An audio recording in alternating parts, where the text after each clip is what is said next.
السلام علیکم ورحمۃ وبرکاتہ۔ دوستو، کل کے سوال کا صحیح جواب یہ ہے کہ سحری کھانا سنت ہے، اور آج کا سوال یہ ہے کہ اسلام کی بنیاد کتنی چیزوں پر ہے؟ آپشن اے 3، آپشن بی 5، آپشن سی 7، اور وہ کون کون سی چیزیں ہیں جن پر اسلام کی بنیاد ہے؟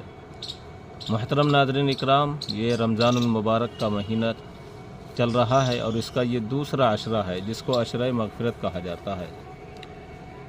اس مہینے کے اندر اللہ تعالیٰ کی رحمت کے، مغفرت کے دروازے کھلے رہتے ہیں، اور بڑا بدنصیب ہے وہ شخص جو اس مہینے کو پائے، یعنی رمضان المبارک کو، اور اس میں اللہ تعالیٰ سے رجوع کر کے، اللہ تعالیٰ کی بندگی کر کے، اللہ تعالیٰ سے معافی تلافی کر کے اپنی مغفرت نہ کرا لے۔ اپنی دعاؤں میں اس سیاکار کو بھی یاد رکھیں کہ اللہ تعالیٰ مجھ گناہگار